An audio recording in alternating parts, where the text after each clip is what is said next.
Yo, listen, I don't know about you, but everything I enjoy is usually bad for me. Alright? It's true. Everything I like, for the most part, is normally bad for me. When it comes to food, yeah, that's just what it is. But who says healthy cannot be delicious? On this episode, we're talking to the founders of Ice Candi's Lick Eats Treats. So they manufacture fruit bars from all natural, no artificial flavoring, coloring, or anything. So it's just natural stuff, right? And listen, you need to try out these treats for yourself. From flavors like passion fruit, strawberry, tamarind, mango, they have something for everybody. You can reach them at 721-0675, or you can email them at the email address on the screen. All right, check them out. Let's go. Hello and welcome, everybody. Welcome to another episode of Family Reflections. I'm Keddy, and she is Hino. And we're in here today with Ice Candi, the founders of Ice Candi. If you haven't heard about it, well, today is your lucky day. And yeah, guys, why don't you tell the listeners a little bit about yourselves, introduce yourselves before we get started? Ladies first. Okay, my name is Melinda Thomas, and I am one of the founders of Ice Candi. I am a teacher at the PI Secondary School, and this is... Yeah, Marvin St. Cousin to Mr. Emmanuel right there. Yeah, and I'm currently employed with Wasco. Yeah, that's pretty much. And I'm a co-founder of Ice Candi. Yep. And we are husband and wife. All right, husband and wife, business partners, and you guys seem to have a lot going on. Can you tell us a little bit about this whole journey? How did you guys get started with Ice Candi? Okay, so Ice Candi was registered in the year 2018 in the month of November. And this business came about through a need that I had. When I graduated, I found it difficult to find a job. And so I spent years at home seeking a job. And although I worked with my father in his construction company, with construction, it's not something that is, it is seasonal. So therefore I would have work for a period of time, and after I would be at home. And my husband at the time, and he still is, well, right now it's better, but he was the sole breadwinner. And being the type of person that I am, I felt the need to assist my husband, because being the sole breadwinner, a lot of responsibility is placed upon him. And so I felt a need to want to help him. And we spoke about it, we sat down, and we looked at different avenues that we could have explored. We did our research, months and months of research. We got exhausted after a while because nothing was pulling through. It's like everything was beyond and above our means. We started looking at our skills and what we love to do. And we found that we learned, even in courtship, that we love creating. He's very technical. I love creating. And we just looked at that area, and I could have remembered that my mother in the year 2000, she had a small ice pop business, but it was short-lived. It was not long. And I said to Marvin, hey, my mother had an ice pop business, and it went extremely well, you know, with young people. And he was like, you know, that sounds like a good idea. And he recalled that his mother did something along that lines as well. So we said, hey, here's the idea. We should jump on board and start that business, you know. And from there, we've been working together to grow. And we're thinking of expanding. We're on the verge of expanding our business. And this is where Ice Candi is now. So that's just a brief history, but it goes deeper, bro. The challenges, and you know, we've been there. We can say we've done that. It has been extremely difficult journey to get to where we are right now. Yeah. Yeah, well, I definitely admire entrepreneurship and entrepreneurs. So I'm really excited about this conversation. The first thing that stands out to me is you mentioned that your father has a business, right? And your mom also had something along the lines of Ice Candi. So was entrepreneurship something that you observed growing up? Is this something that was uh, kind of part of your childhood, and would you say it translated into your adult life? Okay, I could say that that is not something that I looked forward to at one point in time. Yes, I grew up in a family that is business oriented, and Marvin too. He grew up in the same kind of environment, but I was more leaning towards education, guidance and counseling, and then um, as a result of having a few difficulties, I felt that I needed to, find something else, find another way, because the door of employment is not opening. And there are things that I can try. There's another area that I can look towards. So I did not see myself as an entrepreneur. It just came about through experience, through circumstances. Like I said, there was a need that I had, and then there was also a need that I believe that a lot of young people have. And then unemployment is something that is very high in St. Lucia, not just St. Lucia, but around the world and the Caribbean. So we saw that problem, and we sought to provide solution to that problem. All right. Yeah, that makes a lot of sense. And just for the sake of the viewers and listeners, um, I want to define entrepreneurship. And every time I say the word, I'm proud because I spent most of my life not being able not being able to say the word. But the definition, guys, for anybody watching or listening, is that entrepreneurship is the activity of setting up a business or businesses and taking on financial risk in the hope of profit. Right. So that's exactly what it means there. Kina, do you have any thoughts before we hop in to the rest? No, let's hop right into it because I have some really burning questions for our entrepreneurs. All right, let's hop right into it. But there is something I wanted to share right before we continue. Right, so in my research for this episode, I was doing a little, just looking back at what entrepreneurship has meant in the past and the history of the word. So apparently, the word is actually French. That's why it's hard for some people to say, because it's kind of like a crossroad between an English word that's been borrowed from the French language. And before the word was borrowed from the French, in Old England, they used the word adventurer to refer to entrepreneurs, which I think is very interesting given the journey of many entrepreneurs. So that was interesting to me. It might be interesting to you too, but I just wanted to share that. Well, the definition, it makes sense. I mean, the guys know what they're talking about. But from experiencing what it is to be an entrepreneur, to me, it's more than that definition of just wanting to make a profit. To me, it's something that stems from a desire. It stems from an inward passion to be expressed to the world. All right. You understand? It's because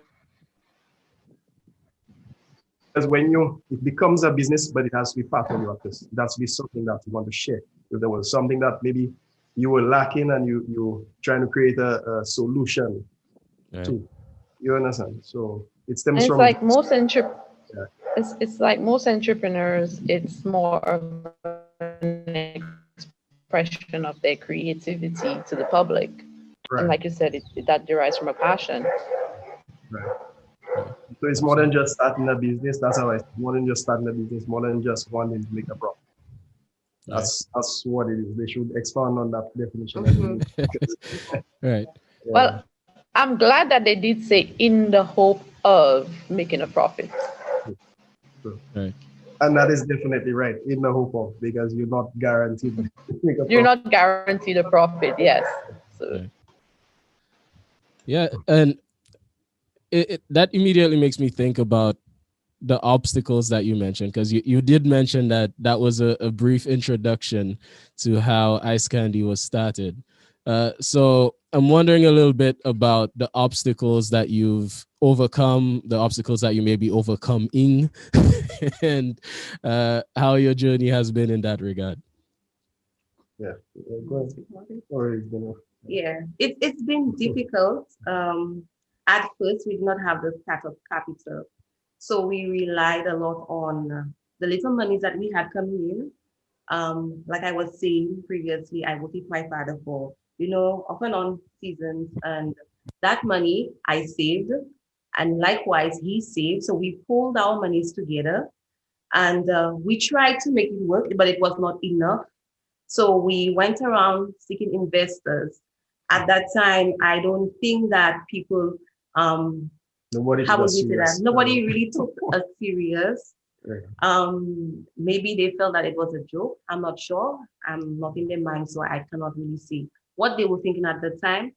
But we pushed forward, and we went to my dad and his mom, more business oriented people. And I think again, they had a little understanding as to where we were coming from. And they saw the passion in us.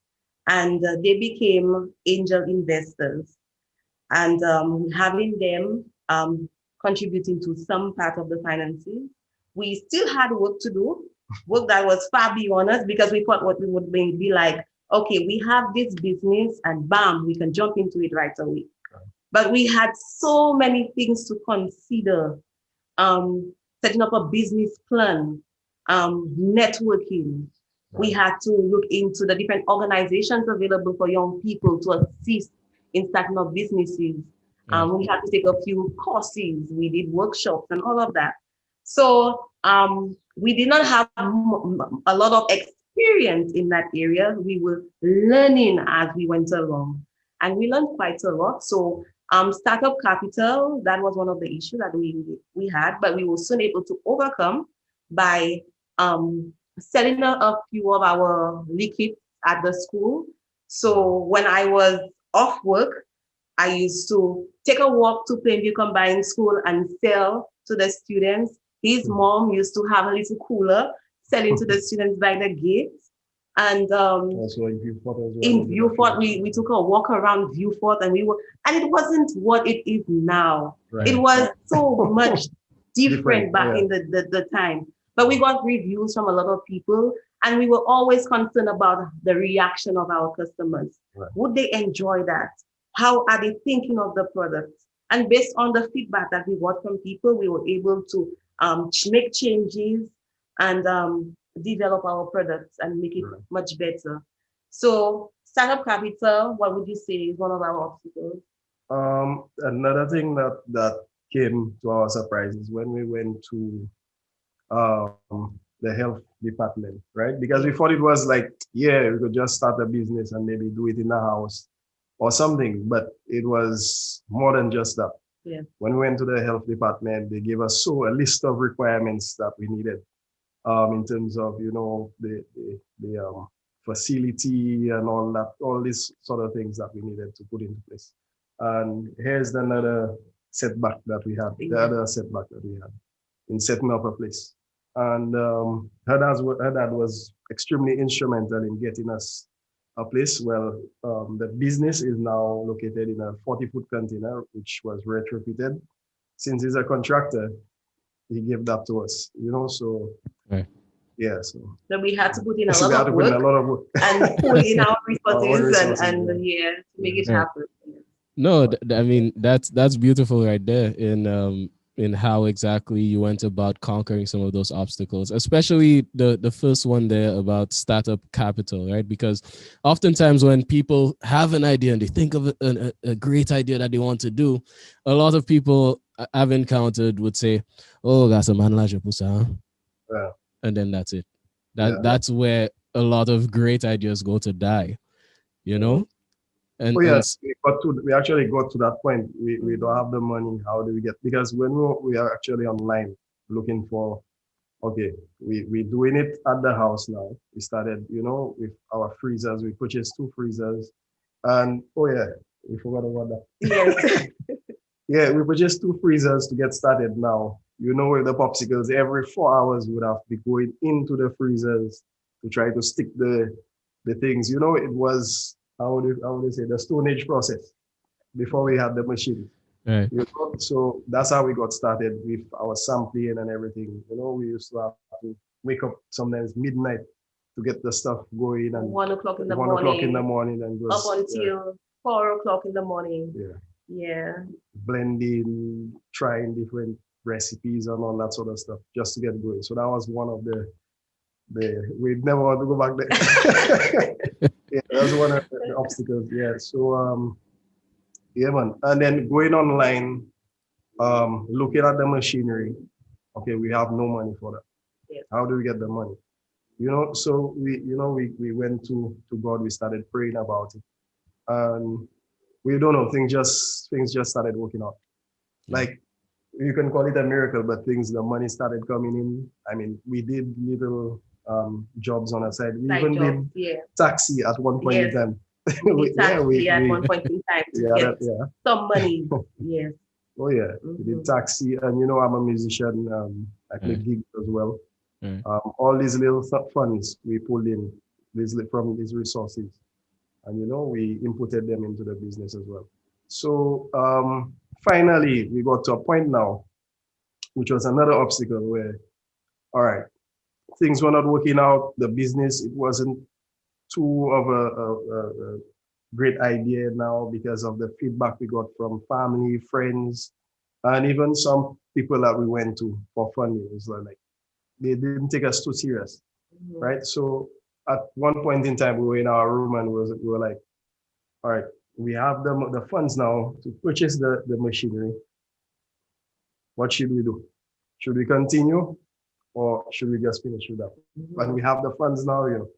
Should we continue or should Melinda was so, you know, depressed and like that's not going to work out. And my thing to her was either we jump into it and we never turn back, or we just finish with that right now. So we just end it. We don't do anything. We don't do anything else. Yeah. So that was the point where we came to where the decision was made that we spend the funds, purchase the machinery, or we turn back. So we took a big leap of faith and we took that risk. We just went forward. Yeah.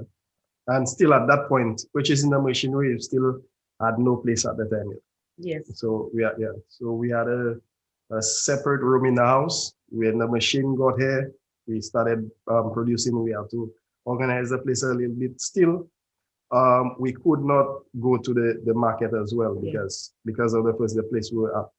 So we just used that to do samples, sell for family, you know, that sort of stuff at the time. Yeah. It was a challenging time. Stuff. So what was, because you told me that you guys sat at the crossroads there and you know it was okay, we're going to either do this or we're not going to do this, right? And what was the thing that caused you to lean towards, okay, let's do this? I would say our trust in God, because God says that He will never leave us nor forsake us, and we will not be in the valley and He will not go with us.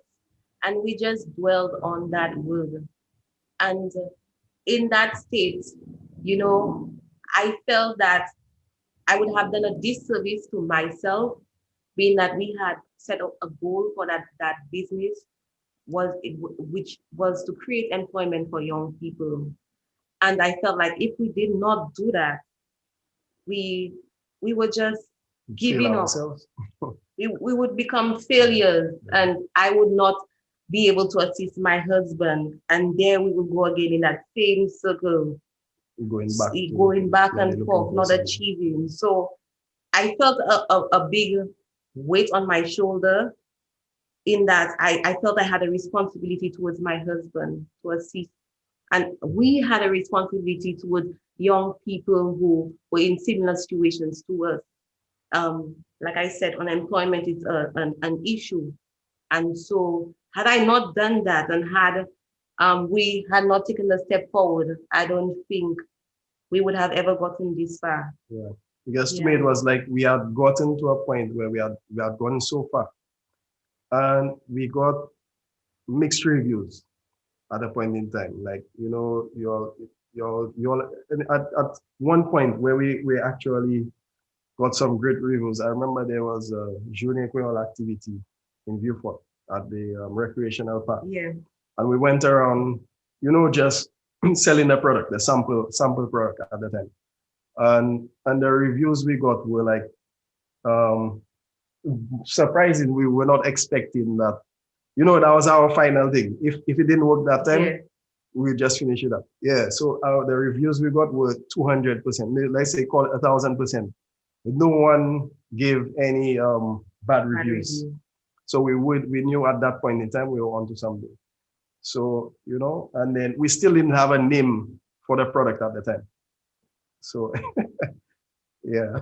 And I want you guys to be clear to the viewers and listeners on what your product is, right? Because Kina and myself know what you guys are selling. We know what you guys are doing. But if you guys can just share with your listeners, the viewers and listeners, what exactly you produce, Right. So they know exactly what we're talking about here.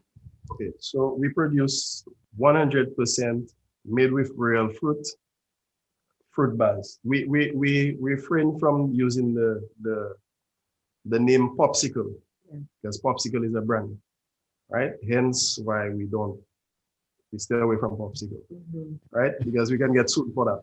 Yeah. Because so, I almost said Popsicle, so yeah, we said Popsicle at probably. I point have to be extremely careful. Yeah. So Popsicle is a brand. So we decided to brand our fruit bars and call them Lick It, right? Now that's where it gets interesting. Before we had a name, because everybody is like, Lick It, you know, people go into so deep into it sometimes, and you know, they make so many stories.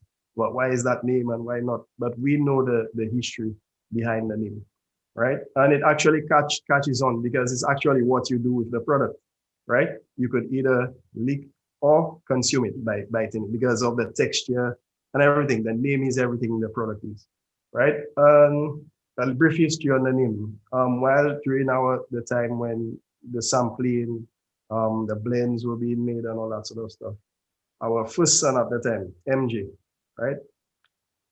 We gave him one of those and it started melting extremely fast. It wasn't what it is now because, you know, with what we have now, it takes a little while before it starts melting, right? What we had before, as soon as he had it, it started melting and we're like, MJ, lick it, my boy, you know, before it drips all over the floor. And then when I heard the name, I said, whoa, Marvin, that's the name. That's it, lick it. Yeah. And we just went with that from there. Yeah, we just went with it. You know, and we researched with it and, you know, so we decided to lick it. And that was it from there. Yeah. Yep. All right. Quick history on the product name and yeah. All right. So go ahead. Continue. No, go ahead. Okay. You said that you started in 2018, right? And it was towards the end of 2018. So we have after that a full year, 2019. You have acquired. At what point did you acquire the machinery? Well, prior we actually was established. The name was registered in 2018, but we started way before that. We started in 16. Yes, 17. Yeah, 17. Late 16 into 17, right? And then we just actually experimenting with the product. Yeah. So that was the whole period of time. Yeah. Okay. Right. So in 2018 we had the machinery. We were on the verge of building the place and all that sort of stuff. How did we acquire the machinery? So we actually went online. We ordered the machinery via internet, and so it was delivered to us. okay, so you had a full year of your company basically thriving, and then we come into 2020 and we're hit with a pandemic. I basically want to get into the essence of entrepreneurship and startup businesses and how they're being affected by the current pandemic. How was it, or how has it been for you all going through COVID-19, so fresh in starting a business? It was a major blow in that we were just starting to kick off. Things just started getting really, we had our first outlet that was at the service station at PI. That was the first outlet. The following week, boom, everything fell down. So we were like, we had the product in the freezer. We just had to we started giving it away because, it was nothing to do that we could do at the time. Because the thing at the time was COVID-19, you cannot consume any cold product. Right. And that whole thing just blew us away because we were like, okay, what do we do now? We've spent so much money, we've invested so much time and everything in there, and the pandemic crushed everything. But we still had high hopes because we at that point in time we had friends, family that still supported. They would come and purchase packets of the product from us at the time, even during the pandemic. So we still were able to, get some little funding coming in that we could reinvest at the time. So we saw absolutely no profit at that point in time. Yeah. So as things began cooling off a bit, we just started picking off and started going up to get retailers again. So yeah. So it has been a little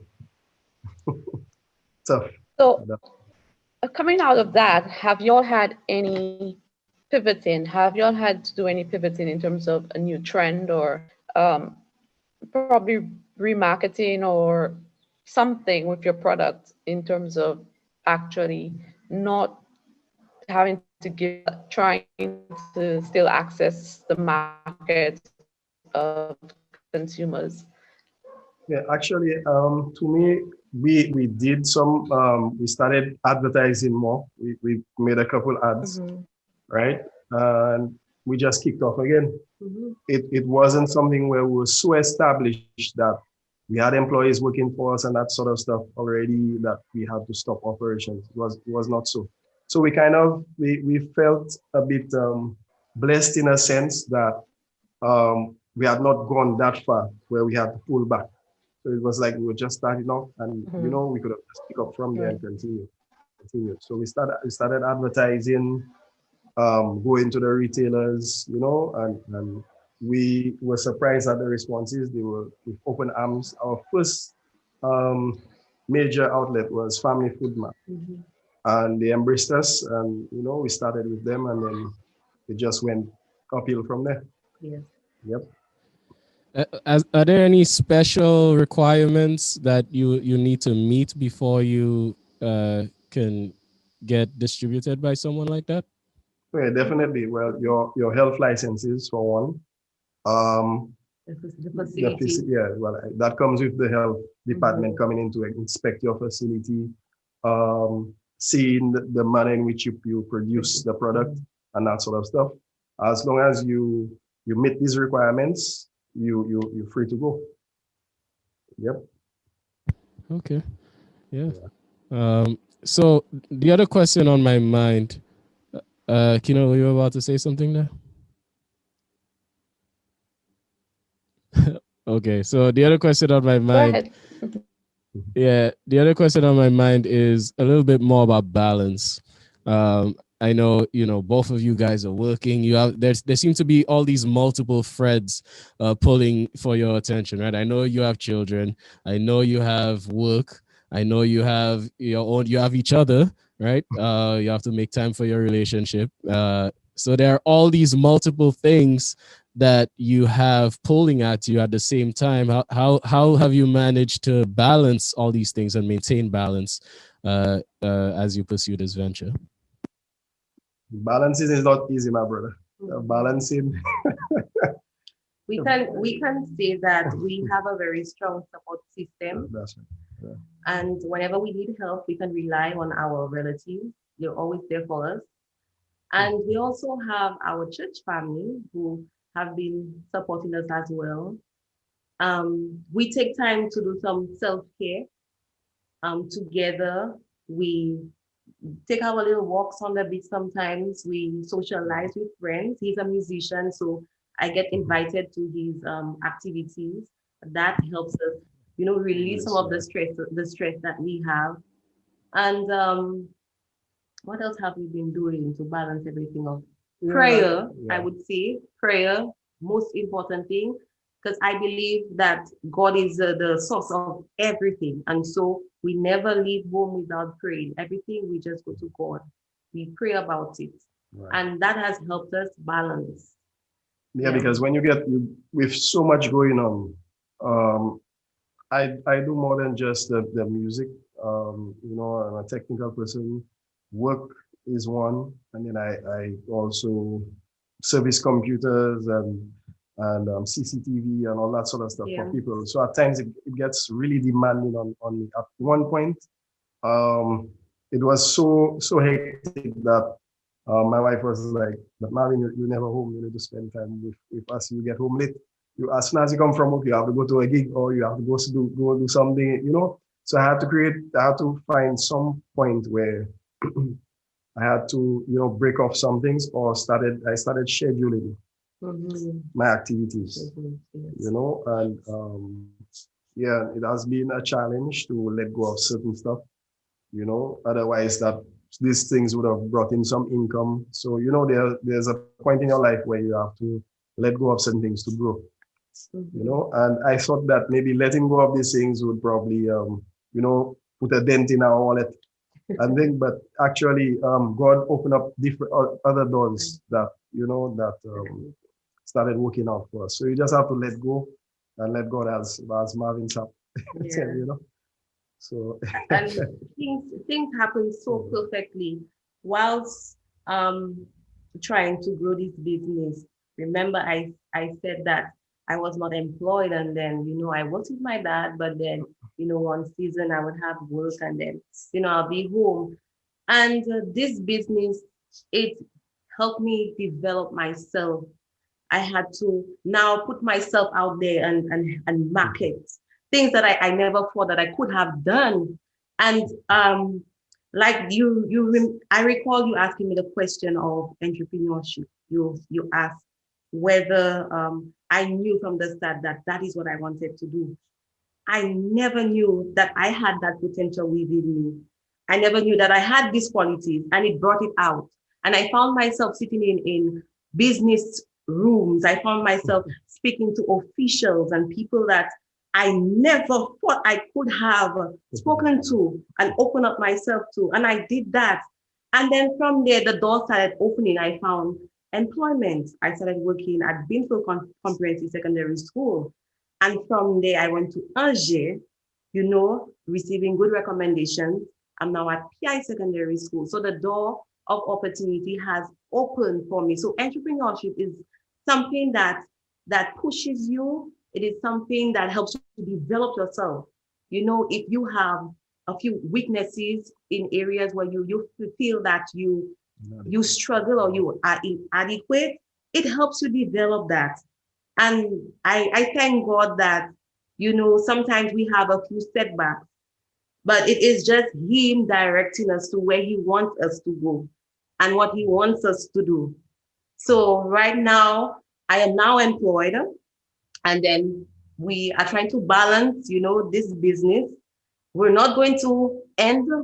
People are saying, okay, now that you are employed, why not give up the business? Right. But the purpose of the business is now to create employment for other young people who don't have jobs available to them. And we need entrepreneurs because they are the one creating they're actually paving the way for other young people to find employment. So this business, as we see it, it must continue, and it has been doing extremely well, and doors have been opening, and we're in the stage where we're going to expand very soon. Thank God for that. So that is where we're at now. So we are at the point where we're looking for some young person who has the passion as well, because we don't do, and actually we now understand what employers look for when they hire people. in the establishment. They look for passionate young people who are willing to work and drive the creativity as well. It's not just because of the money or whatever it is, right? Young people that are passionate about seeing the vision and driving it forward. And that is what we're looking for in a young person. So pretty soon we're going to be employing somebody, our first employee, and we'll take it from there, and God will open up the doors afterwards. Yeah, I think you might be getting some calls after this episode. Definitely. Uh, Yeah. So out the gate, one of the main things that you mentioned just there is that it takes the entrepreneur outside of the venture, or basically entrepreneurship is not just developing you for the business that you're working on, but even beyond that, as a person, you're growing outside of this business that you're starting, right? Is that kind of what you meant by what you said? yes, definitely. Yeah, so that's something I think I can identify with in my own life. A lot of the things that I've been working on, family reflections included, have have really taught me a lot of things that I use even beyond the given venture. So, for example, hosting. I used to think that hosting was very easy. I thought it was just somebody coming on here and you just say a few things, you ask a few questions, and that was it. But there's actually a lot more to it that I've been learning, and I could go on and on about all these skills. Video editing, uh, all these things come into play, and you develop much more as a person. So I really want to hop on that. I think that's a very useful thing that you shared there. Yeah, and part of the experience is meeting people, meeting new people. The more people you meet, the you develop into a better person. You know, because you get to share ideas, the experiences. You can apply certain experiences they've had to your life as well. So it makes you a well-rounded individual. You know, so certain places where you were weak, it makes you strong. So that is part of the beauty of being an entrepreneur. You know? All right, absolutely. Kiana, you have any thoughts?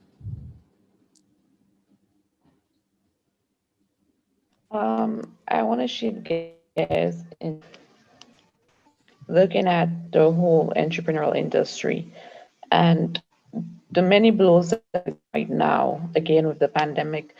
Do you think that will change the way entrepreneurship will be perceived as a career choice in future?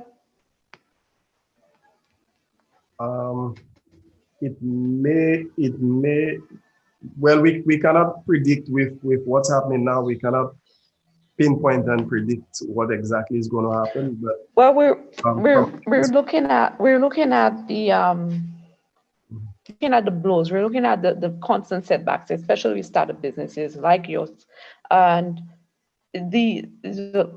possibly the lack of government interference, right, in terms of helping the industry itself. Do you see young people like myself wanting to go the entrepreneurship route, seeing how difficult and taxing it is right now with the unforeseen?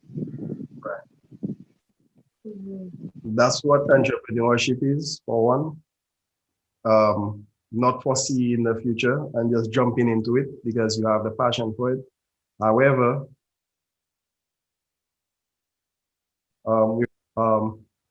it's not conducive for entrepreneurs at this point in time, because a lot of people that probably thinking about doing their own business, they'll probably look at all these factors and give up and just decide maybe, the easiest route to just go work for an organization, but still at that point, there's still a problem where there's lack of employment.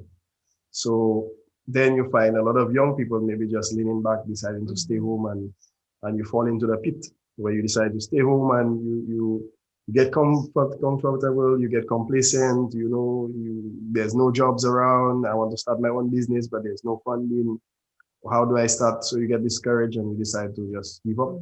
And then a lot of young people are falling into that sort of thing, you know.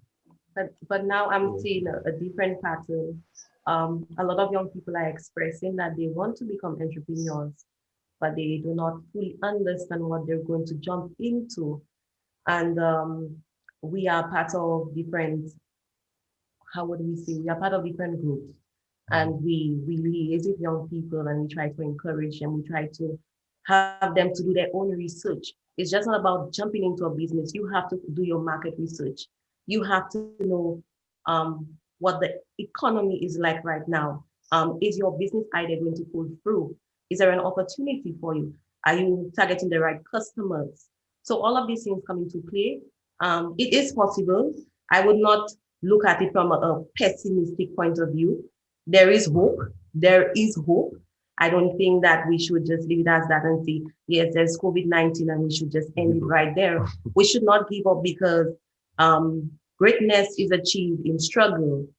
And I believe that solution needs to get to a point where we become self-sustainable because we're importing so many goods, whereas we have potential people down here. We have young people that have great business ideas and they're just waiting for a knock on the door, and they have done everything that they could.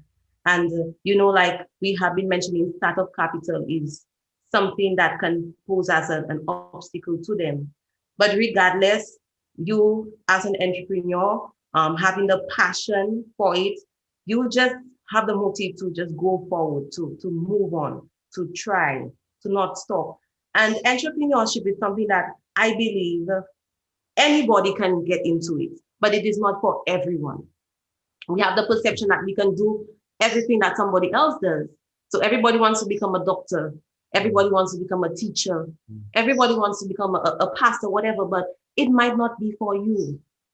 It might be for somebody else, because as an entrepreneur, there are skills that you require. Risk taking is a skill that you require. You need to work hard. You need to, like we've always been mentioning, be passionate. Because when these obstacles come, it could either send you away from it and then you choose not to continue, or it could push you forward. Right. So entrepreneurship is something that you should not take lightly. It sounds good. It sounds fun. It sounds easy. Right. But with every profession, there are difficulties and there are things that you have to overcome. So it is not for everyone. However, if you are passionate about it and you know that there's an area that you want to go into, then go ahead.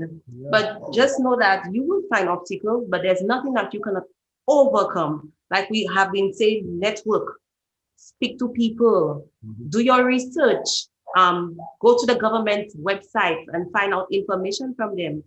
You have SEDU that's available for young people. They provide training in different areas. You have commerce, right? Yeah. Yes. So you have these different organizations that are willing to help. They might not be able to provide you the funds, but at least that you have the knowledge and the education, that will be a stepping stone to where you want to get to. Right. Yeah. And it's very important to educate yourself. I've not been too keen on somebody who's too keen about reading books or whatever, but as I developed as an individual, because I remember growing up as a young child, my mother always, Marvin, read, you need to read more books. But I was like, yeah, whatever. But as I developed as a person, I started getting into different books. And there's one book in particular I read, Think and Grow Rich by Napoleon Hill, right? Yeah, I actually read that book maybe a month, less than a month, because I was passionate about getting into the whole business thing. And my wife never read the book, but the ideas and the thing inside, I actually shared everything with her. So that kind of was one of the things that propelled us into getting, into it and gave us the motivation. Every time I felt a bit, lost, I went to read another chapter. and I got into it, and then with that motivation, I propelled my wife as well. Let's go, let's go, let's go. Let's not give up, because Thomas Edison, he did it. And we watched a couple movies. There's one actually watched that brought tears to my wife's eyes. There's a what's the name again? A lady. She had a business. She started a hair growth product, right? And she went through similar struggles as an entrepreneur. She was married and thing, and they did so many things, and she had some tough competition ahead. And at the end of the day, she became victorious, and my wife was very extremely motivated by that, because seeing a young black woman propelling herself into to that sort of thing, and yeah, so we've been. Yeah, I think those films and books can serve to provide some huge inspiration, and we shouldn't take those for granted. And one thing I wanted to mention, as you guys were speaking there, it occurred to me that a lot of people uh, don't they don't pursue some entrepreneurial ideas because they feel like they either have to do either or. Either I work for this company and um, be safe in my current situation, or I can just leave my job and leave everything and then just focus on building this business. But that's not always true. You can uh, do more than one thing. You can work on your business ideas, you can work on your entrepreneurial ideas, and also uh, work a 9 to 5, work a regular job at the same time, right? Yeah. Well, it's not the same for everyone. Um, Everyone has their own canvas that they probably need to, when you start painting it, you go in whichever direction that God leads you. So if it's something that you can handle at the time, go for it. If you someone who decides, because eventually the business will grow into something major, and then you fall into the decision making. Should you continue with the establishment, or should you let go and go headfirst into your own business? And that's where it gets Tougher. tough. Tough. I guess it gets more difficult, Yeah, as yeah. Yeah. No, I can see that. One more question that came to my mind, and this is my last question because I could just keep going. But one more question that came to my mind is you mentioned that, similar to teaching not being for everyone, sometimes entrepreneurship might not be for everyone. But the question that comes to my mind is, when do I know that it's not for me? Because there's that line between, okay, I'm going to be determined and work through it and push through. But then where do you cross the line into, okay, now I've established that this isn't for me. So how do you know that it's not for you? Does that make sense? Yeah, it makes sense. After a point in time, you maybe start doing something. Um, that there's a fine line between because it may not be for you, but you determine you've educated yourself about it, and you become a better individual. But there's a point where maybe you've tried, you're not successful. You've tried so many times, 2 million times, and then you still not thing, and then you give up. And then how you would know is your passion. Because if you don't have the passion for it, then it will not be for you. Because maybe your underlying motive was, I'll get into that to make money. I'll make tons of money doing that, and then that was your motivation, Right. the money at the end of the day. Right. But then on the other end, someone who it is for would not be determined by the money. They would go with the passion. So I think that is the difference in the thinking is the difference. You know, so And I agree with Marvin. the mindset here. I agree as well. But also, there is something called hidden talent, and sometimes you have something built in you that you never knew of. And that brings to mind the Johari window. It's a theory that counselors use. And basically what it is about is that there are certain things that you see in yourself that people can see in you. And there are areas that you just don't know about yourself. However, people are able to see certain qualities in you and you will hear it from them. They would say to you that, okay, wow, you do very good as a spokesperson. Yeah. I think you can become an MC, or you will become an MC one day. You never really realized it. You've been using the talent, but it took somebody around to bring you to help you gain that awareness. So I think you would know if it is for you based on what people have been saying to you. Not all criticisms are good because there are constructive criticism, and so people can push you towards in that direction. Um, like Marvin is saying, passion too. You have the passion for it. You have the qualities. So you want to become an MC regularly on a daily basis. You look at yourself in a mirror and you project yourself and you speak with that enthusiasm. You know, you just have that quality in you that makes you realize, hey, that is my pathway. That is a career that I can choose for myself. And in school, one of the things that teachers normally do when they're about to select a career or job opportunity, they do personality tests. And also they look at their passion, they look at their strengths, they look at their weaknesses. Okay. And teachers are better able to guide you based on what the different personalities that you express and what they see in you. So it takes people around you to help you recognize that you have the qualities for it. It takes passion. It takes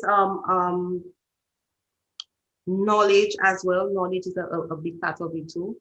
Yeah, So yeah, so you need to know what you're about, what you're getting into at times. Although there are times you get to, when you've established a business, you get to some parts where you have to make certain decisions and you're not too quite aware of what you're getting into, but you do it anyway.